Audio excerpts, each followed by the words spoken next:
ప్రకాశం జిల్లా జనసేనలో విభేదాలు మరోసారి భగ్గుమన్నాయి. మాజీ మంత్రి బాలినేని శ్రీనివాసరెడ్డిపై ఆయన అనుచరుడు చెడ బాలనాగేంద్ర తీవ్ర విమర్శలు చేయడం చర్చనీయాంశమైంది.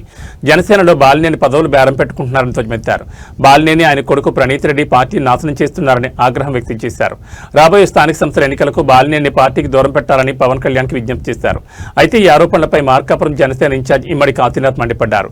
బాలినేని గొప్ప వ్యక్తిని పొగిడిన బాలనాగేందర్ ఇప్పుడు ప్రలోభాలకు లొంగి ప్లేట్లు ఫిరాయించి మాట్లాడుతున్నారని ఆరోపించారు. ఉమ్మడి ప్రకాశం జిల్లాలో జనసేన పార్టీ బలోపేతానికి బాలినేనికి పూర్తి బాధ్యతలు అప్పగించనున్న తరుణంలో కావాలని కుట్రలు పన్నుతున్నారని ఫైర్ అయ్యారు. నమస్కారం మీడియా మిత్రులు, నమస్కారం. మరి మీ అందరికీ తెలుసు, నిన్న ఒంగోలులో బాలనాగేంద్ర అనే ఒక వ్యక్తి, జనసేన పార్టీకి సంబంధించిన వ్యక్తి పార్టీలో ప్రచార కోఆర్డినేటర్ ఉన్నాడు. అతను ఒక ప్రెస్ మీట్ పెడుతూ అందులో బాలినేని శ్రీనివాసరెడ్డి గారిని అట్లాగే వాళ్ళ తనయుల్ని విమర్శన చేయడం జరిగింది. వారు అవినీతి పరులని, వారు పార్టీ పదవుల కోసం డబ్బులు లంచం తీసుకుంటున్నారనేది ఆరోపణ చేయడం జరిగింది. ఇదే బాలనాగేంద్ర అనే వ్యక్తి నిన్నటి వరకు బాలినేని గారి కోసం వారు చాలా గొప్ప వ్యక్తులని పొగిడిన వ్యక్తి ఈరోజు పూర్తి స్థాయిలో 3 రోజుల్లోనే అతని యొక్క మాట తీరు అంతా మార్చుకొని ఎవరో ప్రభావం పెడితే కోవర్టుగా మారి ఈరోజు బాలినేని శ్రీనివాసరెడ్డి గారి మీద పూర్తి స్థాయిలో ఆరోపణలు చేయడం జరుగుతూ ఉంది. మీ అందరికీ తెలుసు, బాలినేని శ్రీనివాసరెడ్డి గారు వచ్చి ఈరోజు మన ఒంగోలు మీటింగ్ అయిన దగ్గర నుంచి ఈ యొక్క ప్రాంతంలో ఉన్న పశ్చిమ ప్రాంతము అట్లాగే ఒంగోలు ప్రాంతంలో ఉన్న జనసేన కేడర్ మొత్తానికి ఒక నూతన ఉత్సాహం వచ్చింది. చాలా బ్రహ్మాండంగా వాళ్ళు ఒక మంచి నాయకుడు దొరికాడు మాకు, ఇటువంటి మంచి తరుణంలో ఆ నాయకుడిని మనం ఉపయోగించుకొని పార్టీని డెవలప్ చేసుకోవాలని ఒక ఆలోచనకు వచ్చారు. చాలా స్ట్రైట్గా మా అధినాయకులు పవన్ కళ్యాణ్ గారు వారిని నియమించి ఈ యొక్క పశ్చిమ ప్రాంతంలో వెనకబడ్డ ప్రాంతం అయితేనేమి, అటు చూస్తేనేమి ఒంగోలు జిల్లా అయితేనేమి, మార్కాపురం జిల్లా అయితేనేమి అవుట్రేట్గా వారికి బాధ్యతలు అప్పచెప్పి ఒక కమిటీని వేసి ఈ కమిటీల్లో ఇప్పటిదాకా ఉన్న కొంత ప్రక్షాళన చేసి మంచి వ్యక్తులను, మంచి కమిటీలను మళ్ళీ సెలెక్ట్ చేసుకున్న ఉద్దేశంతో బ్రహ్మాండంగా ఆ ప్రక్రియ చేపట్టడం జరుగుతూ ఉంది. ఇంకా ఆ ప్రక్రియ మొదలు కాలేదు.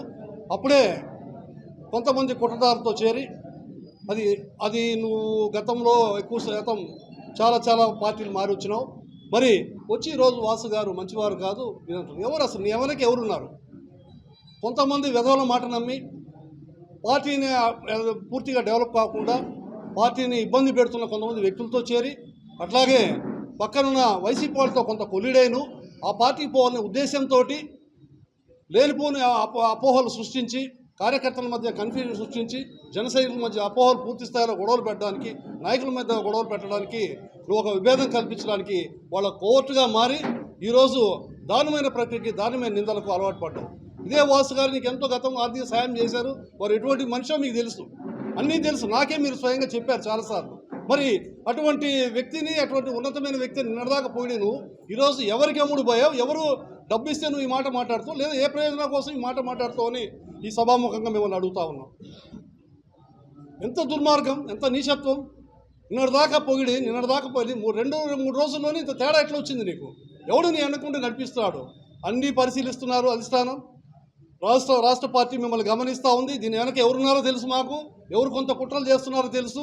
అందరినీ త్వరలో అందరికీ పూర్తి స్థాయిలో ఇబ్బంది పడే రోజులు వస్తాయి. మీరందరూ కూడా పవన్ కళ్యాణ్ లక్ష్యంతో పార్టీని డెవలప్ చేయడానికి మంచి నాయకులు ఎన్నుకొని ముందుకు తీసుకుపోతుంటే ఆ ప్రక్రియను అడ్డుకోవడానికి ఇది మార్కాపురం అండ్ బాలినేని శ్రీనివాసరెడ్డి గారికి సంబంధించిన సమస్య కాదు. పూర్తి స్థాయిలో రాష్ట్ర వ్యాప్తంగా కూడా ఈ రకంగా చేయడానికి కంకణం కట్టుకొని కొన్ని శక్తులతోటి తోడే మీరందరూ కూడా, ఈ కోర్టులందరూ కూడా అతి త్వరలో ఇంకా చేయబోతున్న సంకేతాలు మాకున్నాయి. మీరందరూ కూడా జనసైనికులకు బుద్ధి చెప్తారు. మీ అందరికీ తోలు తీసే రోజు వస్తుంది. దయచేసి బాలనాగేంద్ర గారు నిన్నటిదాకా నిన్ను అన్నాన్ని సంబోధించాం. నువ్వు ఒక పార్టీలో అవుట్రేడ్ ఒక మంచి వ్యక్తిగా మేము భావించాం. నువ్వు ఇటువంటి కుట్రలు కుతంత్రాలు ఇక ముందు చేస్తే నీకు బుద్ధి చెప్పాలి. ఒంగోలు జనసైనికులు నీకు బుద్ధి చెప్తారని ఈ సందర్భంగా నేను హెచ్చరిస్తూ ఉన్నాం. ఇప్పటికైనా నీ యొక్క మాటలు విత్డ్రా చేసుకుని బేషరతుగా పార్టీకి క్షమాపణ చెప్పమని డిమాండ్ చేస్తూ ఉన్నాను. అట్లాగే ఇతను కొనసాగించొద్దు, అధిష్టానం కూడా పూర్తిస్థాయి చర్య తీసుకొని ఈరోజే వారిని సస్పెండ్ చేయాల్సిందిగా అధిష్టానాన్ని కూడా మేము డిమాండ్ చేస్తూ ఉన్నాం.